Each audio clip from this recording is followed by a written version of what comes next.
Hey guys, welcome to Through the Bible Verse by Verse, a plain and simple study of the entire Bible, book by book, chapter by chapter, and verse by verse. We are in 1 Kings chapter 5, and we're going to be studying Solomon is going to build the temple. Now, what is interesting about this is really the first house of God. There's a couple of points I want to make before I move on with this. So one, when Israel came out of Egypt, what they constructed was sort of a portable tent that they called the tabernacle. And that was the place of worship. But it was always meant to be temporary. And it was, again, it was meant to be moved. So especially during the wilderness years, the Levites would assemble and disassemble whenever they moved or stayed still.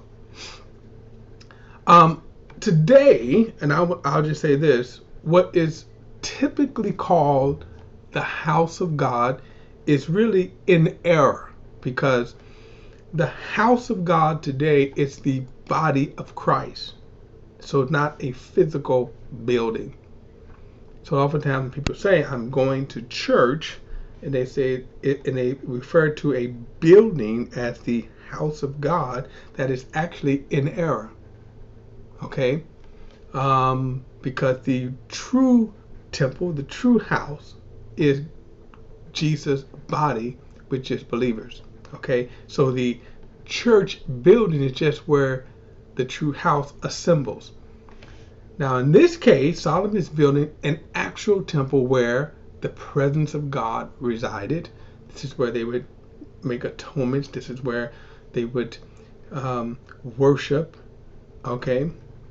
And so, let's get into it. Solomon is going to build the temple of God here.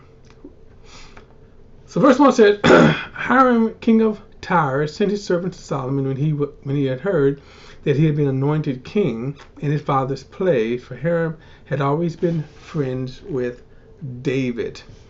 Now, you remember, we'll probably get more into this when we get into Chronicles. And David did a lot of preparations for Solomon to come to this point right here.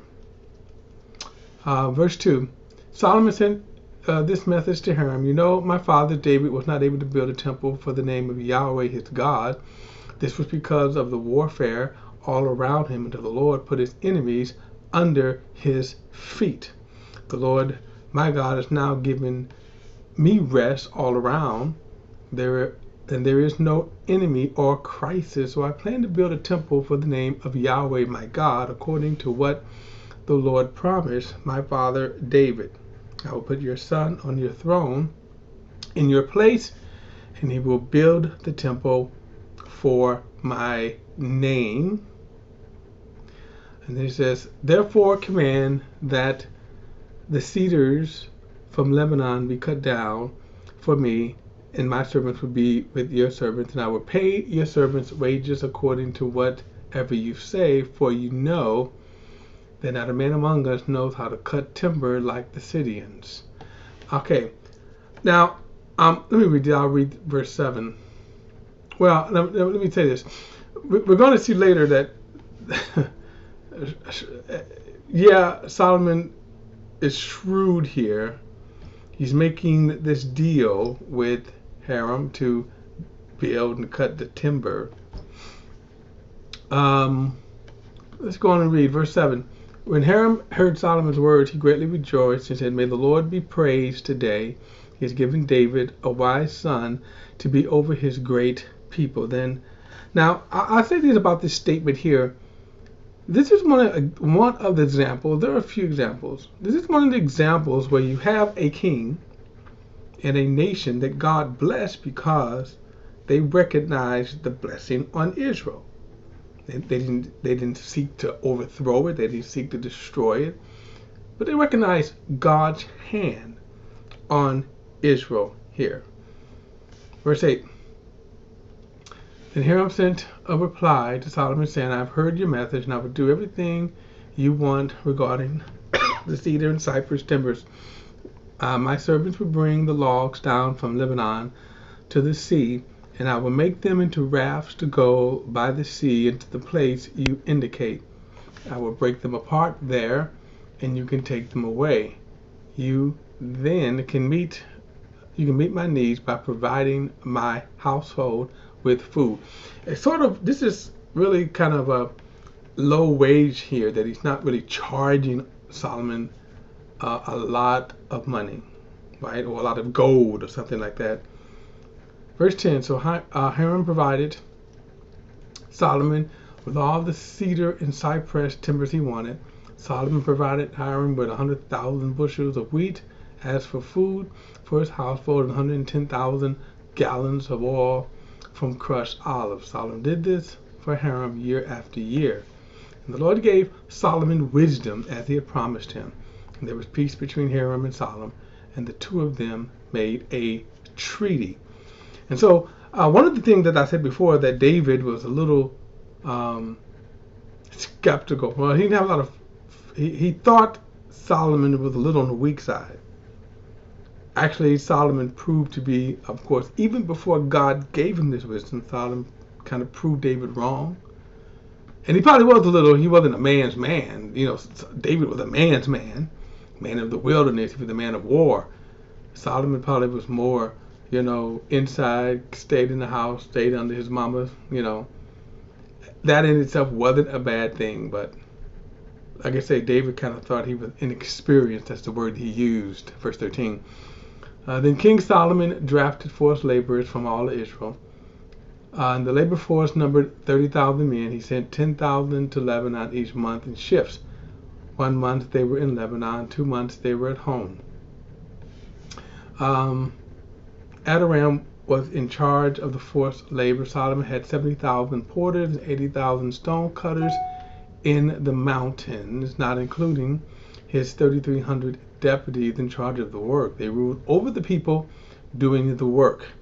And then the king commanded them to quarry large, costly stones and to lay the foundation of the temple with dressed stones. So Solomon's builders and Hiram builders, along with the Gibeonites, quarried the stones and prepared the timber and the stones for the temple completion. Now, this is an impressive labor force that Solomon put together. Later we will see that this was one of the most expensive taxation, and it will lead to an overbearing taxing of the people. Now we'll see this later on in a few chapters after Solomon's life, that the people will plead with his son to just ease the tax burden. But we can see here, all of this right here, it looks kind of, it looks like it is wise, but like I say, there was a lot of taxes. In other words, whenever you see this, you can always ask yourself, when it comes to government, how is this being paid for? And in Solomon's case, he really taxed the people.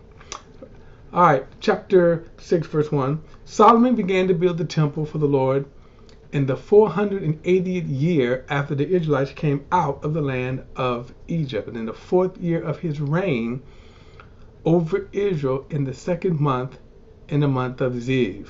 Okay, now this is a very, very stunning timeline.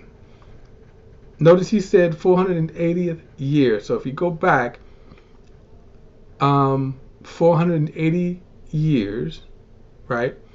And sometimes it's kind of interesting here in terms of the timeline. It could be somewhat confusing. For example, the period of the judges. So this would be the time from the end of Joshua's life, okay, to this time, or the period of the judges themselves was about 430 years. Now, when you add to that the 80 years of King Saul's reign and then David's reign, there's if you go off that, there's a discrepancy of about 75 years. Now that kind of goes back to how we then counting the timeline, right? And I'm sorry, and actually, you also have to count the 40 years, beginning at at the Passover, and then you have to kind of count the time of Joshua. So it's actually going to probably be a little more how they are counting this timeline here. But notice he said 480 years from the time they walked out of Egypt. This is when this temple is starting to build. So for you, those that like to delve into things like that, that would be a good homework. How do you count the timeline here? Right? So Moses was 80 years old when he brought the people out of Egypt. They wandered in the wilderness 40 years. Now, it could be sometimes that certain timelines are not given in the most precise way. So, if somebody asks me, how long have I been in Chicago? And I say, 40 years. The reality is I've been in Chicago more than 40 years. I'm not giving. In other words, I'm not meaning to give you an exact timeline. Now, on the other hand, if I was doing an exact timeline for medical reasons or some kind of timeline, legal timeline, I might be a little more exact, right? So anyway, this is kind of interesting here. But anyway, 480th and the 480 years from the time they come. It gives us a general timeline too of what's going on, where we are right here in the biblical history. Verse 2. The temple that King Solomon built for the Lord was 90 feet long, 30 feet wide, and 45 feet high. Now, I'm going to give, and this is just a artist rendition here. An artist rendition. That's the. This is kind of, again, I don't know if this is exactly true, but if you Google this, a lot of these pictures will come up, okay, of how the temple looked, approximately too, how it looked. All right, so you can see just in your mind kind of a picture there. All right, let's go back here.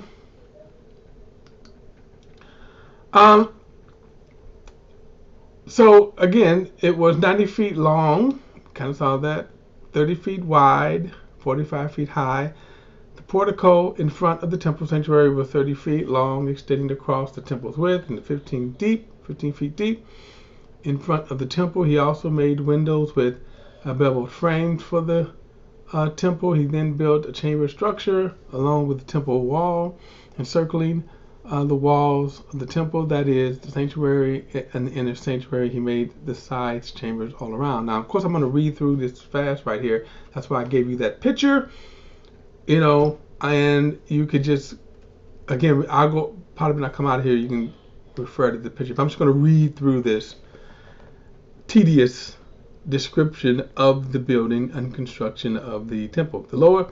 Verse 6, the lower chamber was 7.5 feet wide, in the middle was 9 feet wide, and the third was 10.5 feet wide. He also provided offset ledges for the temple all around and outside so that nothing would be inserted in the temple wall. The temple's construction used finished stones cut at the quarry so that no hammer, chisel, or iron tool was ever heard in the temple while it was being worked. In other words, they would construct the stones first and then ship them in and put them in place. You can kind of get an idea. Sometimes we do that too. Like, for example, windows are prefabricated and then sent when you're building a home, things like that. Verse 8, the door of the lower side chamber was on the right side of the temple. They went up the stairway to the middle of the chamber, from the middle into the third. And when he had finished building the temple, he paneled it with boards and planks and cedars. He built the chambers along the entire temple, joined the temple with cedar beams. Each story was 7.5 feet high. Kind of interesting when it says each story was 7.5 feet wide. By the way, our story is about 8 feet, average about 8 feet in terms of it, if you look in your house. Verse 11. The word of the Lord came to Solomon, as for this temple you're building, if you walk in my statutes, observe my ordinances, and keep all my commandments by walking in them, I will fulfill my promise to you, which I made to your father David. I will live among the Israelites and not abandon my people. Now you notice this commandment also has a condition on it. In other words, you have to walk in my ways, which the Israelites will never do. Verse 14. When Solomon finished the building of the temple, he paneled the interior temple walls with cedar and boards from the temple floor to the surface of the ceiling. He overlaid the interior with wood. He also overlaid the floor with cypress boards, and then he lined 30 feet of the rear temple with cedar boards. From the floor of the surface of the ceiling, he built the interior as an inner sanctuary in the most holy place. The temple that was the sanctuary in the front of the most holy place was 60 feet long. The cedar panel inside the temple was carved with ornament, gourds, and flower blossoms. Everything was cedar. Not a stone could be seen. To prepare the inner sanctuary inside the temple to put the Ark of the Lord's covenant there. The interior of the sanctuary was 30 feet long, 30 feet wide, and 30 feet high. He overlaid it with pure gold. He also overlaid the cedars, altars, and next Solomon overlaid the interior of the temple with pure gold, and he hung gold chains across the front of the inner sanctuary, and he overlaid it with gold. So he added the gold overlay to the entire temple until everything was completely finished, including the entire altar that belonged to the inner sanctuary. Now we'll see later on one of the jewels that Nebuchadnezzar would do is to take all this gold out. This thing was just literally, saturated with gold. Verse 23, the inner sanctuary, he had made 2 cherubims 15 feet high out of olive wood. One wing of the first cherubim was 7.5 feet long, and the other wing was 7.5 feet long, and the wing spring was 15 feet from tip to tip. The second cherubim was about 15 feet. Both cherubims had the same size and shape. The first cherubim's height was 15 feet. So was the second cherub. These are pictures of angels kind of guarding the altar. Verse 27. Then he put the cherub inside the inner temple, since their wings were spread out. The first wing touched one wall, while the second cherub wing touched the other wall. And in the middle of the temple, the rings were touching wing to wing. He also overlaid the cherubims with gold. He carved all the surrounding temple walls with carved engravings, cherubims, palm trees, and flower blossoms, in both inner and outer sanctuaries. He overlaid the temple floor with gold in both the inner and outer sanctuaries. And for the entrance of the inner sanctuary, he made olive wood doors, and the pillars of the door posts were 5-sided. Then the 2 doors were made of olive wood. He carved cherub, palm trees, and flower blossoms on them, and overlaid them with gold, hammering gold over the cherub and the palm trees. In the same way, he made 4-sided olive wood doorposts for the sanctuary entrance. The 2 doors were made of cypress wood. The first door had 2 folding sides, and the second door had 2 folding panels. And he carved cherubim, palm trees, and flower blossoms on them, and overlaid them with gold, and applied evenly over the carvings. He built the inner courtyard with 3 rows of dressed stone and a row of trim simmer beams. And the foundation of the Lord's temple was laid in Solomon's 4th year, in the month of Zib. In the 11th year, in the 8th month, the month of Bull, the temple was completed in every detail according to the specification. So he built it in 7 years. So all this, you can see, it took about 7 years to build this temple, which looked something like this. and uh, something like that. But all right, guys, we'll pick it up in chapter 7 in the next study. And um, don't forget to like and share these videos. And don't forget to subscribe to BP, the Bible Perspective. Hit that subscribe button. Look, I'll see you next time.